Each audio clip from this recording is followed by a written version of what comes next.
Hola, muy buenas tardes. Es un honor para mí estar en la casa de don Dalmacio Negro, que creo que no necesita ninguna presentación. Yo soy Pedro Manuel González y el motivo que nos ha concertado hoy aquí en esta casa es, en el momento en que se encuentra actualmente el Movimiento de Ciudadanos hacia la República Constitucional, que fundó don Antonio y del cual también me honro en ser socio también fundador, creo que fue en el año 2006, si no me equivoco, pues estar en un momento ahora mismo de una fase de designación de los miembros de la Junta Directiva. Es decir, al fin y al cabo siempre se trata de un momento crítico, pues dejar claro una serie de conceptos de cuál es el origen del movimiento, para qué sirve, y como Dalmacio y yo en aquel momento pues también tuvimos una participación directa en el asunto, pues clarificar ciertos aspectos de ello, ¿no, Dalmacio? En este respecto, yo al principio lo que te quería preguntar es y poner énfasis en lo que es el MCRC y para qué fue creado por Antonio. Yo, por lo que le oía a él muchas veces hablando, y además yo estaba completamente de acuerdo, por eso yo también colaboraba, si no, yo de parte, pues era una asociación cultural, un movimiento. Él repetía mucho a Gramsci para explicar muchas cosas, la hegemonía cultural de Gramsci. Él no era gramsciano, evidentemente, era todo lo contrario a Gramsci. Pero era más bien, aunque el calificativo sea un poco liberal, por decirlo así, no era ni mucho menos gramsciano, pero es la idea que tenía él, que es un concepto además muy interesante, sobre todo hoy en día lo que hay son culture wars, guerras culturales, que es que se disputan las ideologías en el dominio cultural, la hegemonía cultural, es lo que ocurre hoy. Y más que los partidos políticos ya casi ni existen siquiera. Son nada más, la política de los partidos políticos son chanchullos entre ellos, de quítate tú para ponerme yo, de quién se hace más rico, quién es menos rico, quién es más demagogo, quién es menos demagogo, etc. Los partidos no, yo creo que están. Hay un libro italiano que ha salido hace 2 años que dice rotundamente, lo explica bastante bien, no recuerdo el nombre, lo tengo por arriba pero no recuerdo el nombre. Que dice que los partidos políticos han cumplido ya su papel y que ya tiende a desaparecer. El problema es cómo se organiza la política. Yo discrepo un poco porque creo que sin partidos es un poco improbable que pueda funcionar una política democrática, liberal, etc. Sí, quizás la diferencia sea que era solo lo que decía muchísimo Antonio. Los partidos políticos como organizaciones asociativas de la sociedad civil, y en esta, no en el Estado, sí que son útiles como plataformas electorales. Por ejemplo, en Estados Unidos los partidos políticos únicamente tienen una actividad en el momento de las elecciones, después desaparecen de la vida pública. Completo. A lo mejor los elegidos banconean todo lo que puedan, pero no encorrían a la gente. Han desaparecido, dejan en paz, no hay. En cambio en Europa la prensa, los medios, todo lo primero que hace es el partido político, el partido político cual. En Norteamérica eso no existe, no tiene sentido. Sí. Y en Inglaterra ocurría lo mismo, lo que la política inglesa está muy degradada, pero ocurría lo mismo. Los partidos, una vez de las elecciones también, casi como que desaparecieron de la vida política. Claro. Lo que más luego con el socialismo, todo eso cambia mucho. Las cosas, veremos a lo que hace Johnson, pero no sé. Bueno. Así las cosas, y siendo como así fue, que el Movimiento de Ciudadanos hacia la República Constitucional nace como una asociación cultural, y exclusivamente como una asociación cultural, yo creo que también es otra cosa importante poner de relieve cómo Antonio sabía distinguir perfectamente lo que era la teoría política de la forma del Estado y del gobierno, de la forma de organizarse internamente una organización o una asociación cultural, en este caso, que pretende alcanzar esa hegemonía política. Y de esta manera poner de manifiesto la vacuidad de lo que se llama democracia interna o democracia directa dentro de estas organizaciones, que si bien, desde luego, siempre, y me recuerdo traer recurrentemente la ley de la oligarquía de los partidos, es otra cuestión totalmente diferente, y siempre nos puso de manifiesto esa imposibilidad de que un movimiento revolucionario como tal se organizara democráticamente de manera interna, independientemente naturalmente de que si se quiere actuar jurídicamente, tener que adoptar una forma jurídica y adaptarse a la legalidad que viene impuesta, en este caso por la ley de las asociaciones. Cuando se reúnen dos personas, siempre hay una ley que es inexorable. Lo explica muy bien Sylvain Fresne, la del mando y la obediencia. Alguien manda y alguien obedece. Es una cosa que tiene que ver con la metafísica de la obediencia, que explicaba mucho Juvenel, que dijo cosas muy interesantes, pero llega a resolverlo. ¿Por qué se obedece? Él dice por qué, pero bueno, no viene a cuenta ahora la cuestión. Una de las cosas que dice es que el primer núcleo humano es siempre la familia, y en la familia hay siempre, la obediencia es innata. El niño obedece al padre. Eso ya es la explicación sociológica, no metafísica, o teológica, que es a la que apunta Juvenel, en realidad. Y el niño obedece al padre, y el padre, pues, al padre o a la madre es la que tiene la autoridad, que es muy interesante eso también distinguir entre la potestas y la autoritas. En la familia, normalmente, ¿quién tiene el poder? La fuerza. El poder es fuerza racionalizada. ¿Quién tiene el poder? Normalmente el marido, el varón, es el más fuerte físicamente. ¿Quién tiene la autoridad? ¿Qué es lo que decide en el fondo? Es la mujer. El marido es a lo mejor el que toma las decisiones, el que parece que toma las decisiones, etcétera, pero es la mujer, es la familia, es la mujer la que... Y en política casi ocurre lo mismo. Se decía un poco irónicamente, forzadamente, que detrás de todo gran político hay siempre una gran mujer.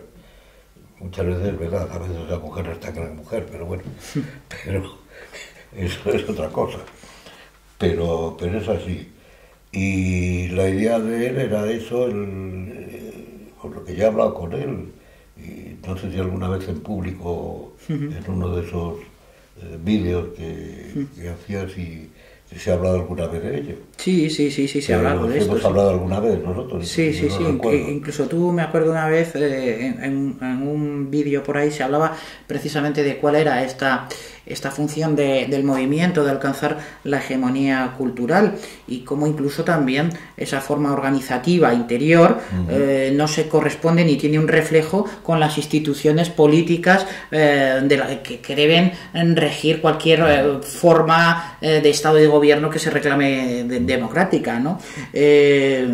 La tontería esta de la toma democrática interna de decisiones, ¿no? De estas cosas No, él no creía en esa democracia. Él creía que la democracia es algo formal y político, además. Eso es. No hay una democracia religiosa, ni hay una democracia estética, ni hay el libro de estética, que para mí es el mejor de todos. El que tiene las ideas claves, no es el que sea el mejor de todos. Lo de Antonio, el ateísmo estético, no hay democracia en nada más que en la política y formalmente, y para contener o controlar al poder, para controlarlo mediante el derecho. Antonio García Trevijano, yo noto que pasa por un político, no es un gran político, era ante todo un gran jurista, del estilo, por ejemplo, de Carl Schmitt. Carl Schmitt es el mayor pensador político, sí, por lo menos para mí, y él estaba de acuerdo también. Hemos hablado también de Carl Schmitt, del siglo XX. Antes smithiano que kelseniano, desde luego. Sí. Y él lo reconocía también, y Schmitt no era un político, era un jurista, otra cosa que actuara en política, sí, pero era un gran jurista. El fundador de la ciencia constitucional. Claro, todavía su libro sobre la teoría de la Constitución sigue siendo el mejor libro sobre la teoría de la Constitución. Y era un gran jurista, y lo mismo Trevijano pertenece a esa estirpe, y entonces sabía que la política lo que tiene su función es hacer cumplir el derecho, porque el derecho nace de la realidad social.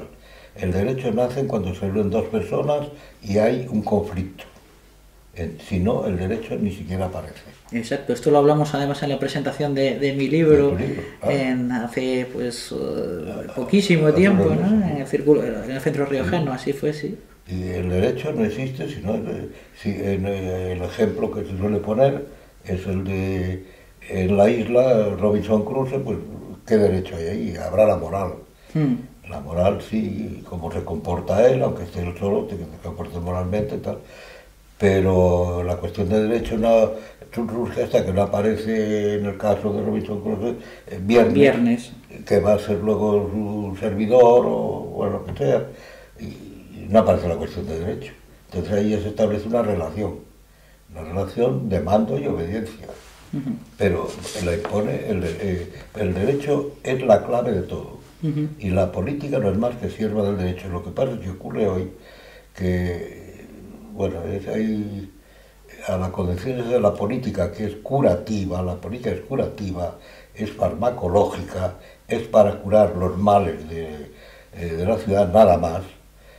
Se ha opuesto a la política cratológica, la política de poder, de imponer la voluntad de poder por parte del que lo tiene. Y luego además se ha unido ahora la política utópica, que es eso que se llama progresismo más o menos. Sí. La política utópica, que eso es disparatado, que tiene que utilizar la fuerza, si quiere, el caso de la Unión Soviética. Es una política completamente utópica, el comunismo. La violencia física, la desaparición claro, del rival, vamos. Claro, y tiene que hacerlo empleando la fuerza intensivamente. La biología. Claro, entonces, y él siempre, y hemos hablado también muchas veces, es lo que iba a decir hace un momento, aparte de que haya salido a lo mejor en algún vídeo, él no quería saber nada de partidos políticos.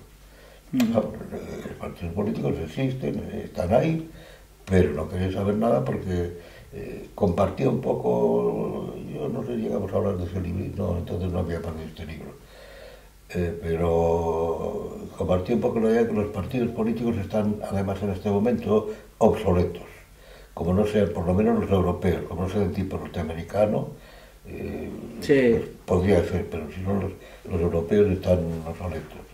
Y él no quería saber de partido político. Es verdad que alguna vez se dice, sí, es político, porque además se tuvo una junta democrática. Sí.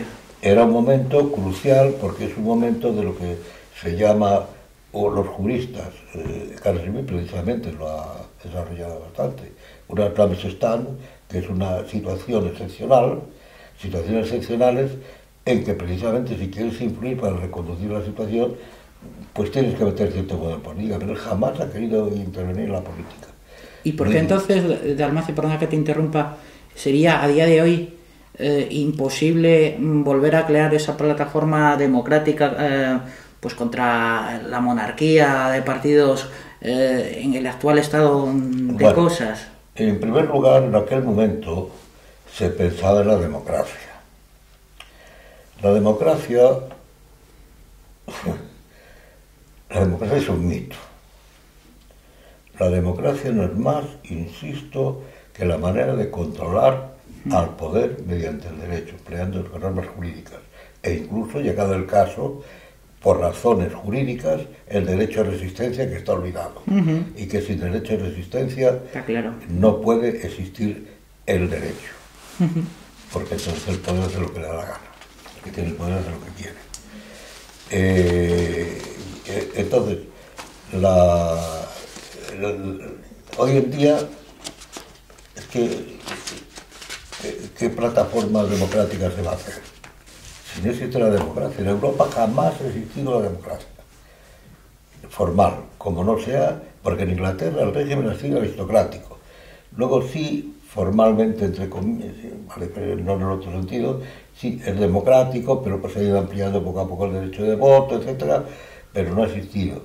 En Europa, salvo en Suiza, porque es un pequeño país quizá, porque se mantuvo aislado en medio de la lucha del imperio y otros imperios del poder, por una serie de razones históricas, sí, y en el resto jamás ha existido la democracia. Ha existido simulacro de democracia. La democracia se frustró cuando apareció con Rousseau la idea de la voluntad popular que triunfó en la Revolución Francesa. la voluntad popular jamás ha mandado. Ujú. Eso es otro de los mitos. La voluntad popular no ha mandado jamás. La voluntad popular generalmente es la voluntad de los que transmiten su opinión al pueblo, y el pueblo, engañado, no le sigue. Sí, sí, únicamente, claro, Antonio siempre definía la democracia, o la que él aspiraba era la democracia formal, como reglas de Claro. juego, como simples reglas de juego, unir al principio representativo del parlamentarismo inglés la separación de poderes, que fueron lo que hicieron los constitucionalistas norteamericanos, ¿no? Pero claro, intentar llevar eso a una organización interna de orden político o incluso prepolítico, él siempre también lo vio como una absoluta contradicción en términos por el propio funcionamiento y las finalidades que se buscan en cada uno de los casos, que es lo que... Claro, es que además es imposible. Además, desde el punto en relación con la política, lo demostró sobradamente Mitchell hace mucho tiempo, con la ley de hierro de la oligarquía, que por cierto se limitaba a los partidos políticos, no lo generalizó. Y a los partidos socialistas o Y socialdemócratas a los socialistas, precisamente, sí, el socialdemócrata que era el socialdemócrata. Y se encontró con que no había democracia interna, que es imposible, si no el partido no puede funcionar. Una empresa puede funcionar si no hay quien la dirija. El que la dirige, por muy demócrata que diga que es, tiene que mandar. En algún caso, organizar, vigilar que funcione aquello. Si no, no. La democracia es uno de los grandes mitos, hasta el punto de que hoy ya la democracia no sabe lo que es. Es democracia lo que cada uno dice que es democracia. Eso sí suele pasar, sí. Bueno, Antonio sí que lo tiene. Por eso, muchas veces a Antonio se le ha calificado como formalista, en el sentido, o como una manera despectiva formalista, cuando en realidad es mucho más serio. Y porque es...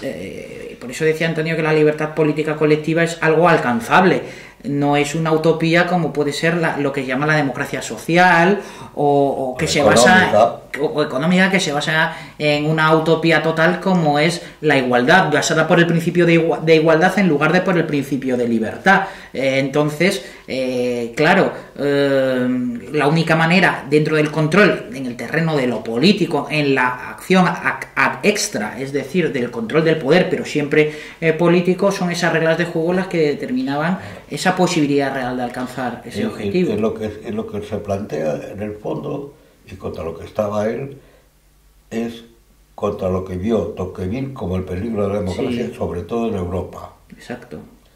Que era que el principio de igualdad se identificara con la democracia cuando su principio es la libertad. Eso. Desde los griegos, que son los primeros que descubren la posibilidad de la democracia. Otro problema ahí es que la democracia griega se ha mitificado, y no es verdad. En Atenas, sobre todo la ateniense. El otro día leí a alguien una cosa me parece que era de Leo Strauss, que se reía de eso, de la democracia ateniense, decía, pero la democracia ateniense era de los pocos que eran ciudadanos, era entre ellos, claro, nada más. Claro. Pero eso se ha mitificado y no... Es una oligarquía que se organizaba democráticamente, en el sentido que mediante elecciones, que es lo que le pueden hacer los partidos, pues se organiza, y dentro del partido se organiza, elige a este que mande, al otro que use que ocupe de la administración, etcétera. Pero nada más. Sí, claro. Entonces, el problema que Antonio, en ese momento, yo, además, como participé en la fundación del MCRC, yo me acuerdo claramente, era como accionar a través de una persona jurídica con la capacidad de obrar, vamos, públicamente. Si no había un partido político, ¿cómo podíamos actuar o llevar a cabo la acción de una manera eficaz, o para hacer un conjunto, una convergencia de las individualidades que pudieran llevar a efecto o propagar las ideas de Antonio, pero ya no solo de una manera meramente intelectual, sino lo que él siempre ha sido, como un hombre de acción, ¿no? Y fue cuando, por ese motivo, adoptamos una forma asociativa, ampararnos y que nos diera una personalidad jurídica que actuar, lógicamente, ¿no? De la misma manera que el Estado es la personalidad jurídica de la nación, ¿no? Y además sin dogmas. El único dogma es la libertad política. Exactamente. Colectiva. Y sin dogmas, y alguien que discrepara en algún punto, sí, o en otro punto, pues podía perfectamente... Sí. La ideología siempre quedaba de lado, pero claro, es que... Sin ideología. sin ideología, pero una cosa es eso, y luego o otra cosa distinta, que eso es lo que no toleraba Antonio, y en ningún momento ha pasado, es que hubiera una especie de asamblearismo o federalismo interno disgregador en el que cada uno que se asemejara a una organización partidista o llevar o trasplantar las reglas de la democracia formal, que lo que tratan es de regular el poder político, a un órgano, a una organización interna de la asociación, ¿no? Esto es bastante, vamos, yo lo vi así desde el primer momento. Se trataba simplemente de un grupo, que es un movimiento, más que un partido, un movimiento que es la idea de algo impreciso, que no está muy concreto, que sí, que hay una idea rectora, pero aparte de toda esa idea rectora se agrupan todos aquellos que quieren y participan en ello. Exacto. Es que yo creo que además una de las ventajas que tiene esto es la espontaneidad a la hora de generar acción, ¿no? O sea, quiero decir, es bastante más útil en ese sentido. Y que se puede discutir, porque además la política se refiere al presente. Y en un momento dado, pues se puede tener una opinión, pero como lo que ocurre no depende solo de mí, ni de nosotros, los cuatro que estamos aquí, sino que depende de millones o de mucha más gente, pues pueden surgir otras circunstancias. Claro. Entonces la política tiene que responder inmediatamente, y por eso esa es la política auténtica, no la política ideológica, que no tolera la desviación, no tolera que salga alguien y diga otra cosa, que opine otra cosa, que vaya por otro camino. No, eso no. Claro que sí, que es cierto que en el momento en que Antonio vivía todo esto parecía mucho más sencillo, ¿no? Porque en realidad la propia personalidad y la fuerza de Antonio y de su pensamiento arrastraba de una manera absolutamente incondicional, ¿no? Podía haber sido un gran demagogo. Si hubiera querido. Sí. Porque además tenía hasta la pinta de poder ser tenía buena planta. Sí. Sí. Podría haber sido un gran demagogo si hubiera querido, y porque el demagogo cambia lo que sea. Sí, pero él date cuenta que siempre da... Y esto era no quiero decirlo. Pero digo, uno de los motivos por el que no lo fue. Y aparte de por su... porque era honrado. Hombre honrado por su honestidad intelectual, pero también por una cosa muy importante, porque sabía distinguir muy bien lo que es la fidelidad a la persona, el cariño, la afección personal, a lo que es la lealtad al pensamiento, que para mí eso me parece una cuestión también bastante notable.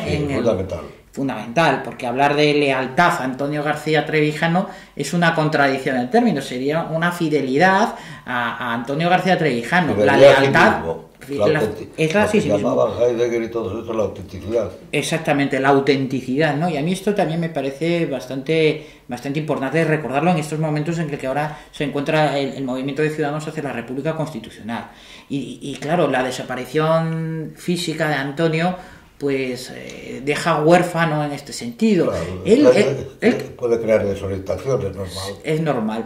Y él crea, por eso, una fundación, incluso ya después, testamentariamente, para no separarlo de la acción del MCRC totalmente, sino que desde luego sí que hubiera cierta relación entre ellos, pero una relación, yo creo, de simbiosis absolutamente necesaria, porque, y esto también es jurídico puro, está claro que una fundación es una reunión de cosas y una asociación es una reunión de personas, pero las personas necesitan a las cosas y las cosas necesitan a las personas. Naturalmente que cuando Antonio estaba vivo esto se hacía absolutamente innecesario porque él aunaba todo esto, pero él precisamente tampoco puede ser casualidad que, he de decirlo, aunque quede fatal diciéndolo ahora, que los primeros estatutos del movimiento los hice yo por encargo de don Antonio. Eran los que llevábamos nosotros unos estatutos en blanco, ¿no? Que eran muy imprecisos, muy indefinidos, pero Antonio, hombre, cuando ya cumple cierta edad, él era plenamente consciente de la muerte, y hemos hablado de la muerte él y yo un montón de veces, ¿no? Y por eso él, consciente, en esa conciencia redactó... Era optimista, sí. Porque 7 días antes de morir me llamó y me dijo, ¿sabes que me van a operar de tal? Ya me han hecho, que pasar la noche allí y me vengo para casa. Sí. De hecho, a mí me llamó desde el hospital para decirme que estaba pensando o que fuera comenzando a preparar una querella contra Mariano Rajoy por inacción en el tema de Cataluña. O sea, esto fue así. Y bueno, claro, desgraciadamente a los pocos... pero siente que no hubiera llegado. Sí, desde luego que sí. Porque Rajoy... No, hay tres personajes en España que lo de Rajoy él decía por delito de traición. Sí. Vamos, no sé si lo pensaba plantear así. Y por omisión de persecución del delito. También me parece que lo mencionó. Sí, era omisión de... Hay personajes en España que indican cómo está el país y que se necesitan ideas claras. Es lo que se necesita, qué es lo que quiere, lo que quería él, ideas claras o suficientemente claras. Que yo creo que incurren o han incurrido en delitos de alta traición, sí, que son los tres últimos presidentes. Sí, sí. Aliarse con los nacionalistas. Lo he provocado, además por la propia dinámica del sistema proporcional que hace del consenso ese bien que tanto valoran algunos como una auténtica razón de Estado, para llamarse repartir lo que hay realmente. El ¿no? consenso, decía Ayn Rand en 1965, es el nuevo fascismo. No es el fascismo, es peor que el fascismo. El nuevo comunismo, el nuevo fascismo, porque el fascismo, lo que pasa por ahí por fascismo, se difiere nada más de tener el mismo aire de familia que el comunismo, el nacionalsocialismo, el socialismo del siglo XXI, es todo lo mismo, es la tiranía. Y el consenso es una tiranía que disimula se disimula que es una tiranía porque parece que hay pluralidad de partidos, pero todos los partidos están de acuerdo. Claro. Porque en España se ha visto muy bien. Claro. ¿Qué es lo que hacen? Leyes totalitarias, como hizo Zapatero, como todo, las mantiene el Partido Popular, que son los dos grandes caciques. Es la cremallera rota, siempre. Y ahora se sigue manteniendo también, nadie dice romperlas. Hay incluso un partido que aparece por ahí, que a lo mejor se hubieran quedado en Cataluña muy tranquilos, que quiere mantener esas leyes totalitarias, al parecer. Sí. También está encantado, no sé por qué. Pues, pasa por liberal. Sí. Pues Antonio, ya digo, era tan consciente de estas cosas, de esa diferencia entre la fidelidad y la lealtad, que siendo consciente y optimista a la vez, que por la edad que tenía, pues irremediablemente tenía que pasar más pronto que tarde, redactó él y anuló mis estatutos, los que yo había redactado en blanco, para hacer unos estatutos nuevos, consciente de ello, consciente de que... porque a veces cuando se escribe una cosa... Sí. Esto tenía que seguir, vamos. Lo mejor es dejar pasar un tiempo y volver a hacerlo. Claro. Sí, además él me lo dijo muy amablemente, me dijo, mira, tus estatutos ya tal, pues estos son los estatutos nuevos. Yo me acuerdo que a Yelena le echó una mano importante a la hora de transcribirlos y llevarlos, y me encargó a mí que los depositara en el registro, y él...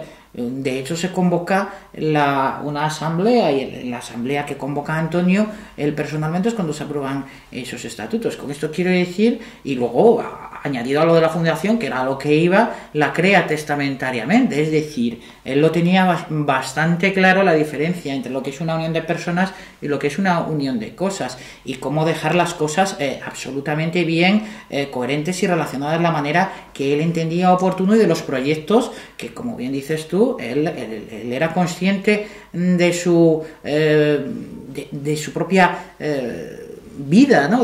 Hasta dónde podía dar de sí, pero era un optimista intelectual, en el sentido de que tenía muy claro cómo creo que se tenían que hacer las cosas, ¿no? Y para mí eso pues es realmente fundamental, ¿no?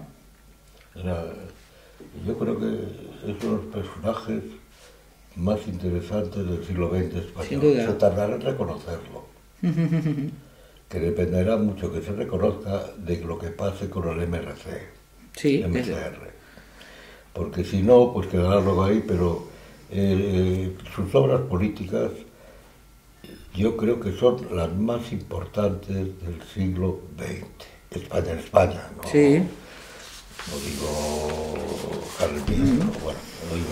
Pero en España yo creo que es el escritor político más importante, sí, porque ha meditado más a fondo los problemas políticos.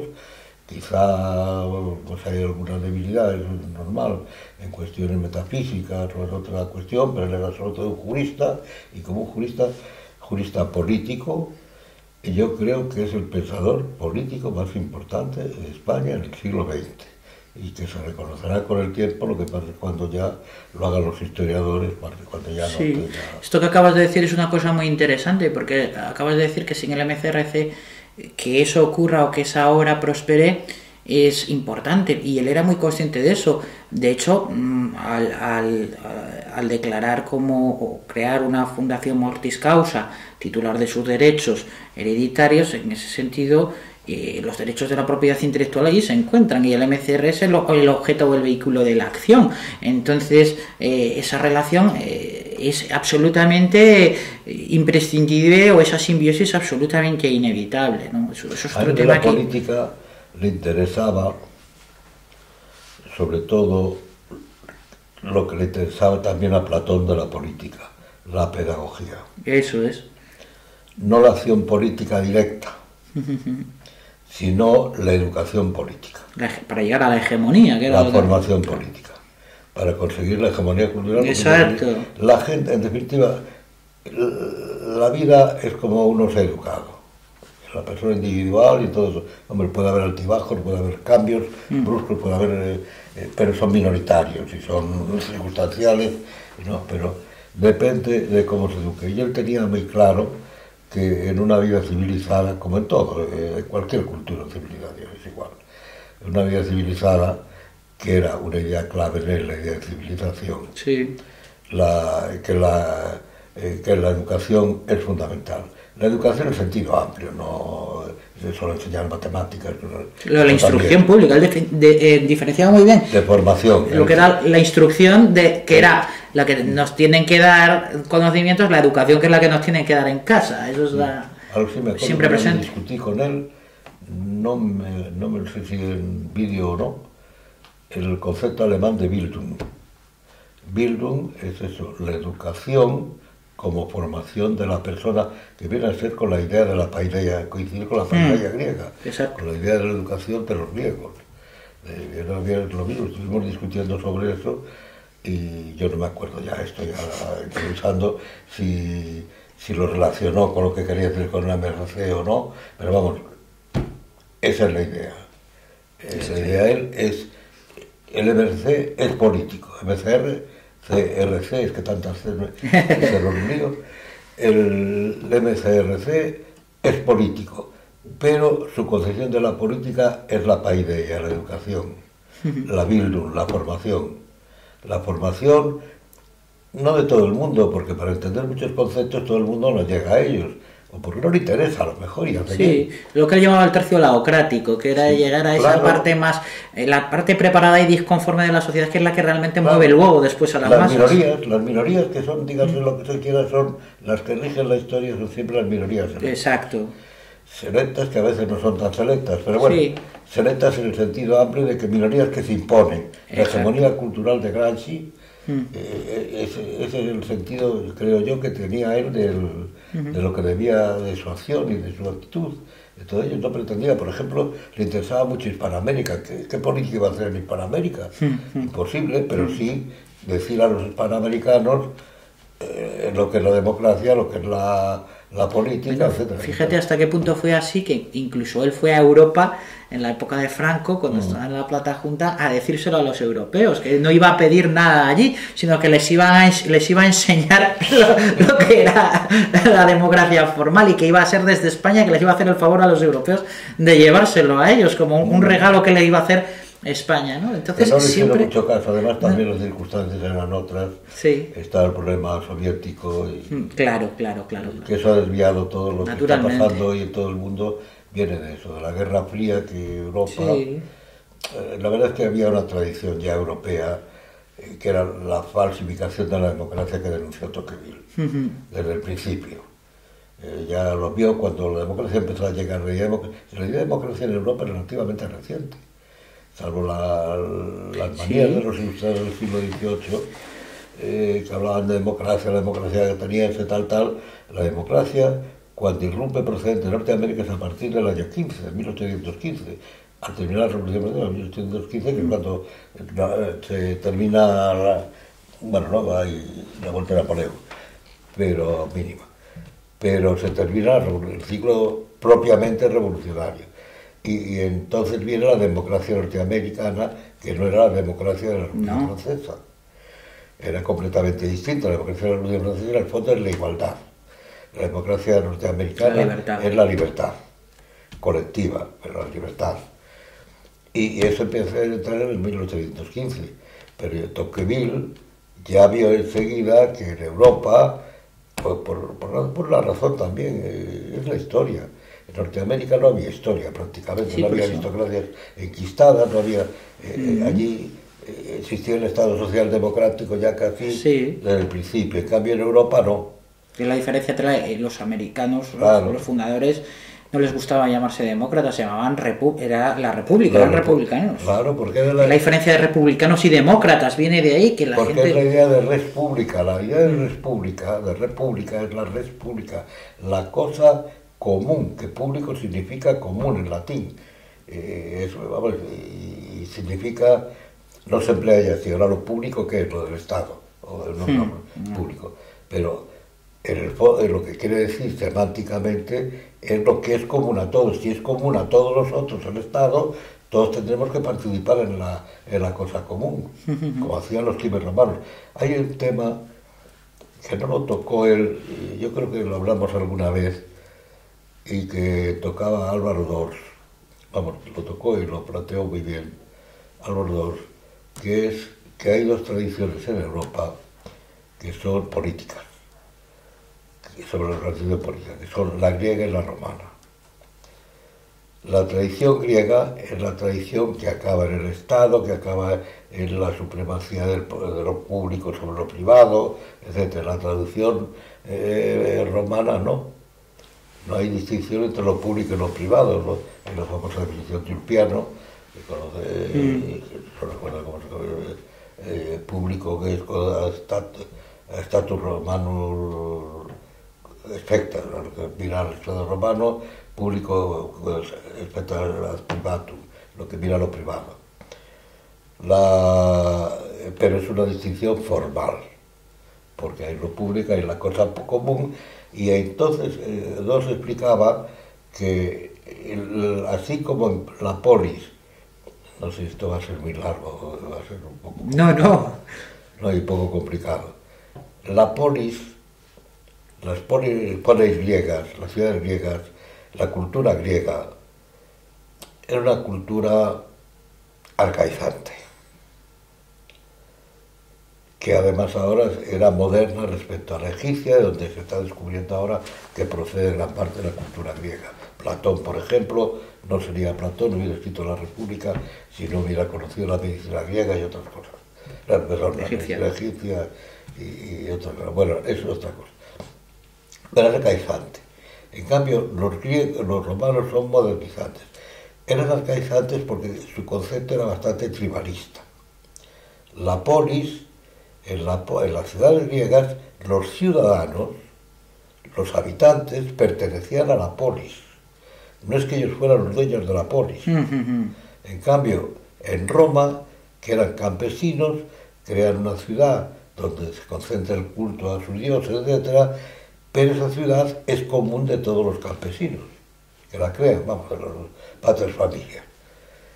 Era propiedad de ellos. Entonces, por ahí aparece el derecho romano, que el derecho ha existido siempre en todas partes, de una manera u otra, pero el derecho romano tiene una cualidad especial porque el derecho romano se basa en la libertad de los quibes, de que los quibes todos participan colectivamente en la administración de la cosa común. No son fruto de ella. De la cosa pública, de la res pública, que hay dos palabras, una que es urbs, en la ciudad geográfica, y quibes, que es la ciudad. La diferencia entre hogar y casa, pero... Algo así.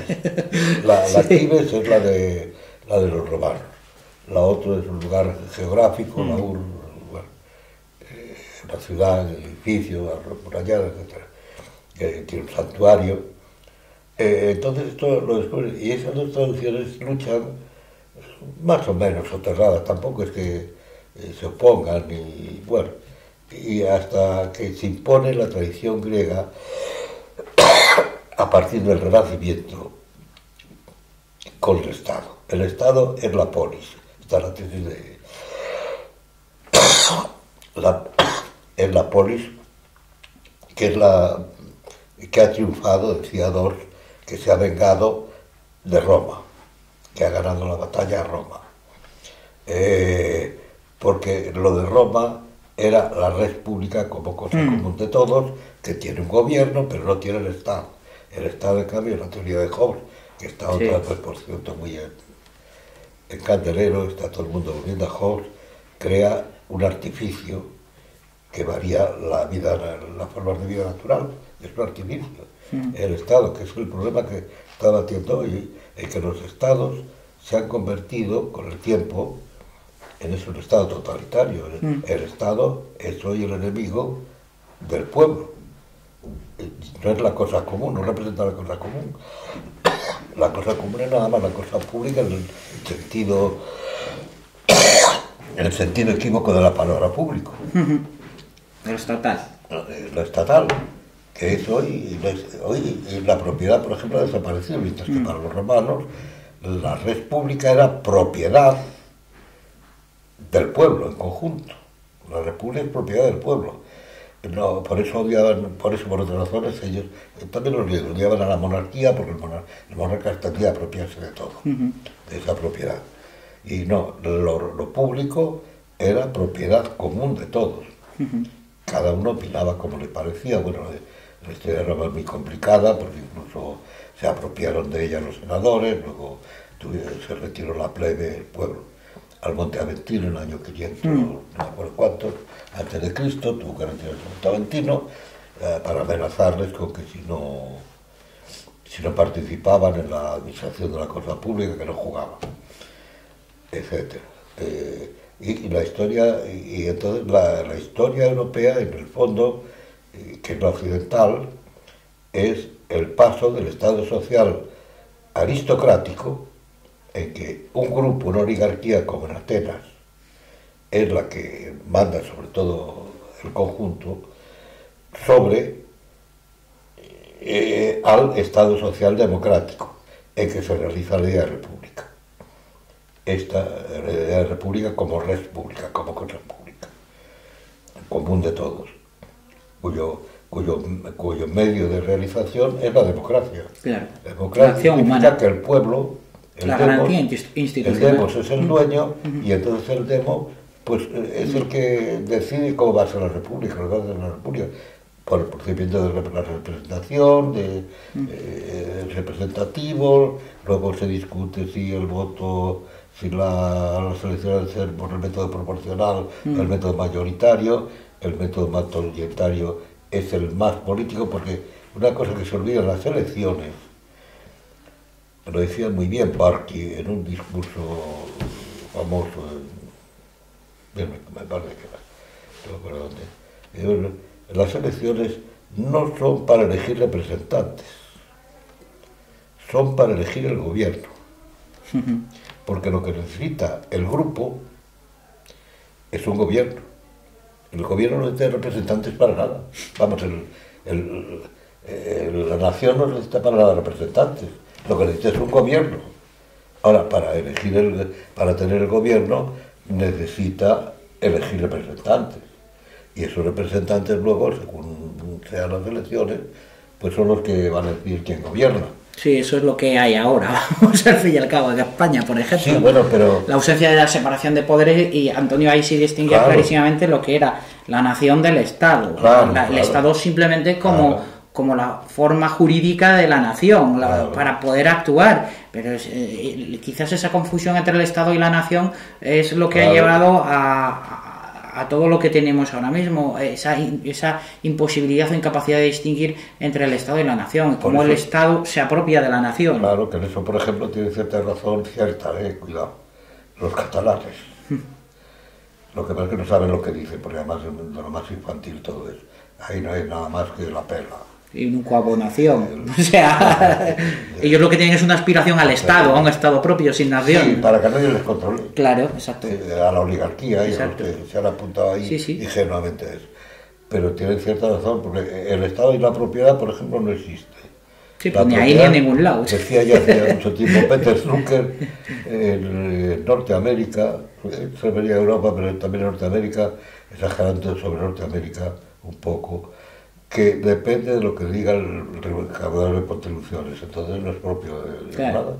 Oye, con los impuestos que hay, el impuesto, por ejemplo, sobre la renta, es como la puntilla en los toros a la propiedad familiar, porque la familia se asienta en la propiedad, que puede ser salarios, que puede ser bienes muebles, inmuebles, lo que sea. Pero ese impuesto está diseñado para dar la puntilla. Solo se puede ganar teóricamente lo que unos burócratas deciden que se puede ganar. Eso es.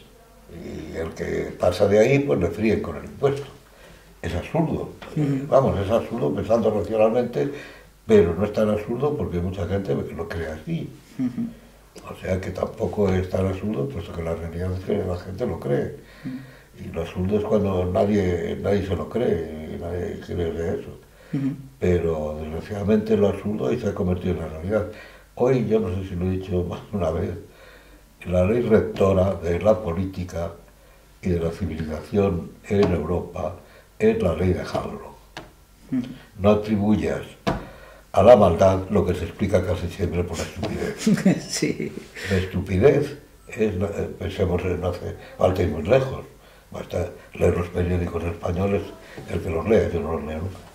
Pero, bueno, todo lo que se dice en España se hace.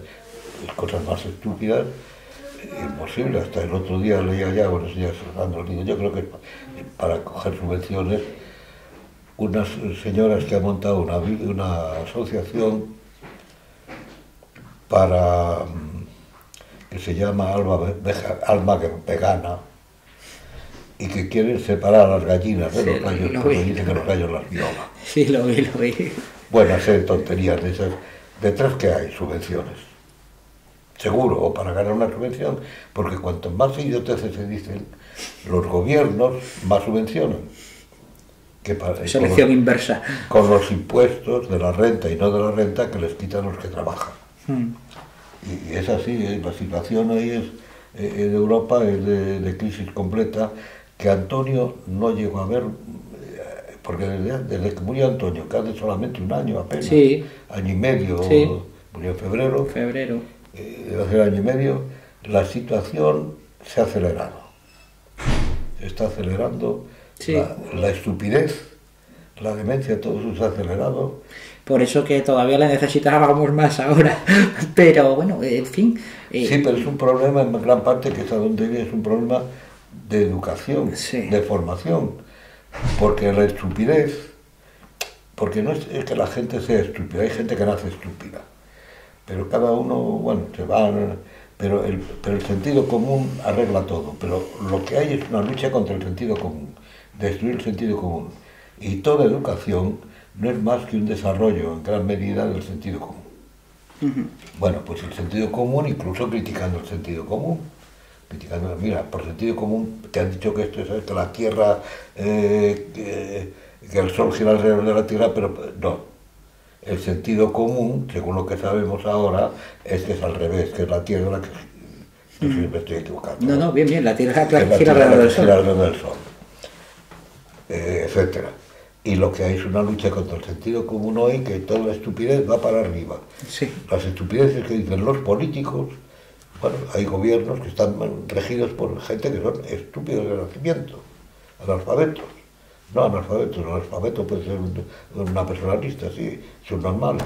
Y tenemos el caso más sobresaliente, porque es el más importante, es el de Macron en Francia, que dice unas cosas que se cree que va a ser el emperador de Europa, le han puesto ahí las oligarquías, que puede ser el emperador de Europa, ya no sé si declarar la guerra a Brasil, porque se le ocurrió decir que Bolsonaro era culpable, algo parecido, de la quema del Amazonas. Amazonas se enfadó y dijo no sé qué cosas de su mujer, hicieron vejestorio, algo por el estilo. No sabía que luego ha salido un ministro, el ministro de Educación precisamente de Brasil, diciendo que Macron es un cretino un cretino nato de nacimiento, algo por el estilo. Un cretino, bueno,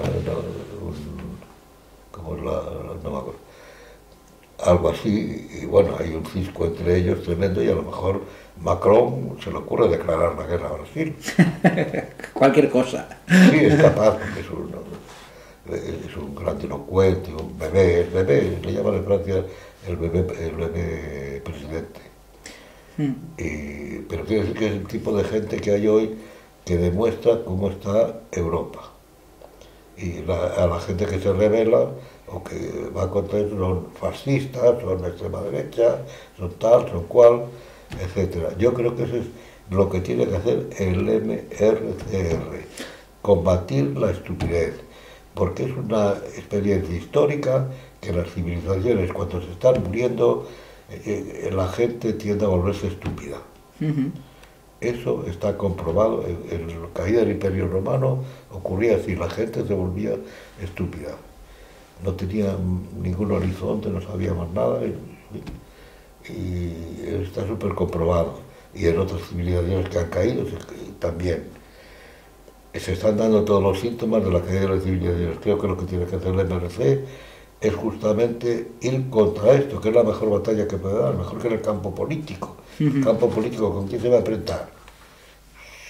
Con el consenso, y da lo mismo que se pelee con el doctor Sánchez, que con el Casado, que con, no digamos, con el tonto de Pablo, ¿cómo se llama? ¿Pablo Casado? No, ese es más serio. El Pablo Iglesias. Ah, Pablo Iglesias, sí. Claro, que es un señorito que Nada. quiere ganar dinero, Nada. todos ellos. Están... Otro defensor de la democracia directa y estas cosas. Esos padecen la enfermedad infantil del comunismo que decía Lenin, de la izquierda, que decía Lenin. Y otros por el estilo, bueno, no vamos a enumerarlos. Entonces lo que tiene que hacer el MRC es justamente eso, luchar contra la estupidez, restaurar el sentido común, que sería lo más urgente en este momento. No solo ya por España, sino que incluso la nación podía trascender de España. Hispanoamérica lo necesita bastante, porque en Hispanoamérica también el sentido común, bueno, hay otros factores, pero también el sentido común, y en Norteamérica, en todos los civilizaciones centrales, el sentido común está en crisis. Y yo creo que eso es donde debía dar la batalla el MRC, la batalla a favor del sentido común, de la cultura auténtica, etcétera. Efectivamente. Muy bien, Dalmacio, pues muchísimas gracias, y ha sido un placer venir aquí a hablar contigo con la excusa del momento que se encuentra ahora en el MCRC, y bueno, compartir otra vez, a ver si seguimos viéndonos con esta frecuencia que últimamente tenemos, ¿no? Cuando queráis, casi no me puedo mover, me divierte mucho. Muy bien, pues muchísimas gracias. Nada.